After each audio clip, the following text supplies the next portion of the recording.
എണ്ണ കാച്ചുന്നൊരു വീഡിയോയാണ് ഇന്ന് ചെയ്യാൻ പോകുന്നത്. Welcome back to Lisa's and vlog.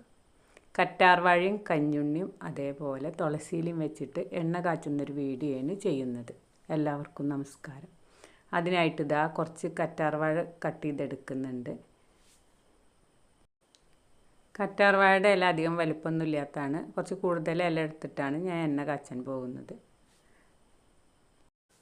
അതുപോലെ തന്നെ കുറച്ച് കഞ്ഞുണ്ണിയുടെ ഇലയും കുറച്ച് തുളസിയിലയും കൂടെ ചേർത്തിട്ടാണ് എണ്ണ തയ്യാറാക്കുന്നത്.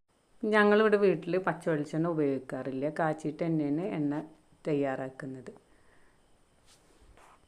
അപ്പോൾ നമുക്ക് ജലദോഷം വരാതിരിക്കാൻ വേണ്ടിയിട്ടും അതേപോലെ താരനും മുടി കൊഴിച്ചിലൊന്നും ഉണ്ടാവില്ല. ഇതേപോലെ എണ്ണ കാച്ചി തേച്ചിട്ടുണ്ടെങ്കിൽ കൂടുതലായിട്ടും നമ്മൾ ജലദോഷം വരാതിരിക്കാൻ വേണ്ടിയിട്ടാണ് ഇതേപോലെ എണ്ണ തയ്യാറാക്കുന്നത്.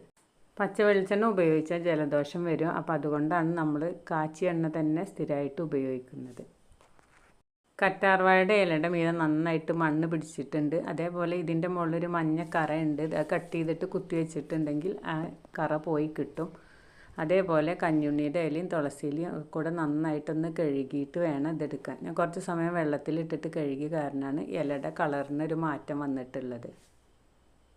കറ്റാർവാഴയുടെ സൈഡിലുള്ള മുള്ളുകൾ വേണമെങ്കിലും നമുക്ക് കളഞ്ഞു കൊടുക്കാം. നമ്മളിത് മിക്സിയിലിട്ടിട്ട് അടിച്ചെടുക്കുന്നതല്ല, അതുകൊണ്ട് കളയണമെന്നൊന്നുമില്ല. എണ്ണ കാച്ചാനും കൂടെ ഉള്ളതല്ലേ.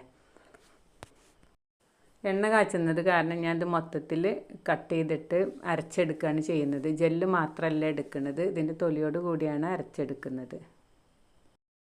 ഇനി കട്ട് ചെയ്തെടുത്ത കറ്റാർവാഴ നമുക്ക് വെള്ളമൊന്നും ചേർക്കാതെ ഒരു മിക്സിയുടെ ജാറിലിട്ടിട്ടൊന്ന് അരച്ചെടുക്കാം. കറ്റാർവാഴയിൽ വെള്ളമുള്ള കാരണം നമുക്ക് അരച്ചെടുക്കുമ്പോൾ വെള്ളമൊന്നും ചേർക്കേണ്ട ആവശ്യമില്ല. അതേപോലെ ഈ തുളസിയിലയും കഞ്ഞുണ്ണിയുടെ ഇലയും കൂടിയിട്ട് നമുക്ക് ഒരിത്തിരി വെള്ളം ചേർത്തിട്ടൊന്ന് അരച്ചെടുക്കാം.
എണ്ണ തയ്യാറാക്കാനുള്ള ഇലകളൊക്കെ നമ്മൾ അടിച്ചെടുക്കൽ കഴിഞ്ഞു. ഇനി ഒരു ചീനച്ചട്ടി സ്റ്റവിൽ വെച്ച് കൊടുത്തിട്ടുണ്ട്. ഇതിലേക്ക് ഈ അരച്ചത് ഒഴിച്ചു കൊടുക്കുകയാണ് ചെയ്യുന്നത്. അപ്പം നന്നായി അരിച്ചതിന് ശേഷമാണ് ഇത് ഒഴിച്ചു കൊടുത്തിട്ടുള്ളത്. ഇപ്പോൾ ഇതിലേക്ക് ആവശ്യത്തിന് ഒരു 1/2 ലിറ്ററിൽ കൂടുതലായിട്ട് വെളിച്ചെണ്ണയാണ് ഒഴിച്ചു കൊടുക്കുന്നത്.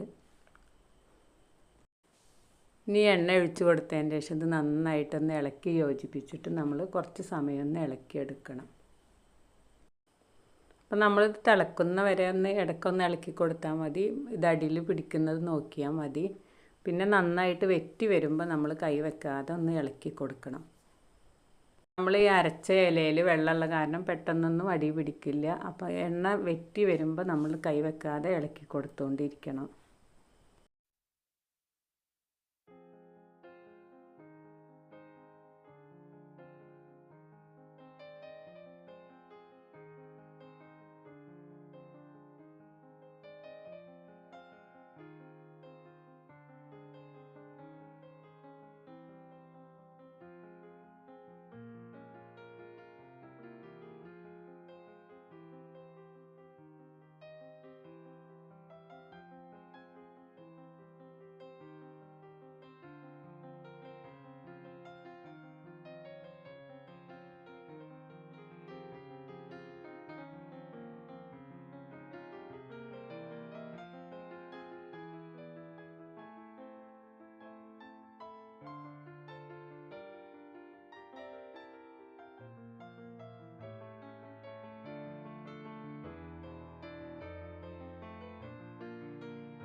നമ്മുടെ എണ്ണ കാച്ചൽ ഒരുവിധം കഴിഞ്ഞു. ഇതിൽ നമ്മൾ അരച്ചിട്ടുള്ള ഈ അരപ്പ് തരി പോലെ ആയിട്ടുണ്ട്. മണൽ പരുവത്തിലായാലാണ് നമ്മളിത് നിർത്തി കൊടുക്കുക. അപ്പോൾ ഒരുവിധം ശരിയായിട്ടുണ്ട്. ഇനി നമ്മളിത് തണുക്കാൻ വേണ്ടി മാറ്റി വെക്കണം. വെളിച്ചെണ്ണ കാച്ചാൻ അത്ര പ്രയാസമൊന്നുമില്ല. ഒരു അരമണിക്കൂർ നന്നായിട്ട് നമ്മൾ സ്റ്റവ് കത്തിച്ച് കൊടുക്കുകയാണെങ്കിൽ കൂട്ടിയിട്ടും കുറച്ചിട്ടും വെച്ച് കൊടുക്കണം. എന്നാൽ നമുക്ക് പെട്ടെന്ന് തന്നെ എണ്ണ തയ്യാറായി കിട്ടും. കറ്റാർവാഴയുടെ കൂടെ കഞ്ഞുണ്ണിയും കൂടി ഉള്ള കാരണമാണ് ഒരു കറുപ്പ് കളറായിട്ട് എണ്ണ കിട്ടിയിട്ടുള്ളത്. അല്ലെങ്കിൽ ഒന്നും കൂടി പച്ച കളർ ഉണ്ടാവും. തുളസിയില മാത്രമാണ് ചേർത്തിട്ടുള്ളതെങ്കിൽ. തലയിൽ താരനൊന്നും ഇല്ലാതിരിക്കാൻ വേണ്ടിയിട്ട് ഇതേ രീതിയിൽ എണ്ണ കാച്ചിട്ട് ഉപയോഗിച്ചാൽ മതി.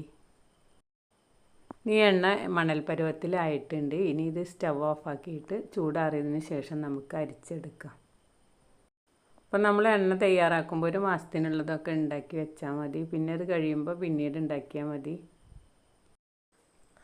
കറ്റാർവാഴയും കഞ്ഞുണ്ണിയും അതേപോലെ തുളസിയിലൊക്കെ നമുക്ക് എപ്പോഴും കിട്ടുന്നതല്ല.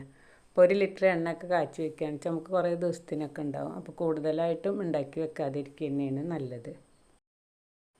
നമ്മൾ എണ്ണ ഒഴിച്ച് വെക്കുന്ന പാത്രം നന്നായിട്ട് കഴുകി തുടച്ചിട്ട് ഒന്ന് ഉണക്കിയെടുക്കണം. അല്ലെങ്കിൽ നമ്മൾ കാച്ചിയതിന് കാര്യം ഉണ്ടാവില്ല. വീണ്ടും അതിൽ വെള്ളം ചേർന്നിട്ട് നമുക്ക് ജലദോഷമൊക്കെ ഉണ്ടാവും. അപ്പോൾ അത് പ്രത്യേകം ശ്രദ്ധിക്കണം.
നമ്മുടെ എണ്ണയൊക്കെ റെഡിയായി കിട്ടിയിട്ടുണ്ട്. നിങ്ങൾക്കെൻ്റെ വീഡിയോ ഇഷ്ടമായെന്ന് കരുതുന്നു. വീഡിയോ ഇഷ്ടമായാൽ നിങ്ങളെൻ്റെ ചാനൽ ആദ്യമായി കാണുകയാണെങ്കിൽ സബ്സ്ക്രൈബ് ചെയ്യാനും ലൈക്ക് ചെയ്യാനും ഇഷ്ടപ്പെട്ടാൽ കമൻറ്റ് ചെയ്യാനും മറക്കരുത്. മറ്റൊരു വീഡിയോയുമായി വരാൻ ശ്രമിക്കാം. Thanks for watching.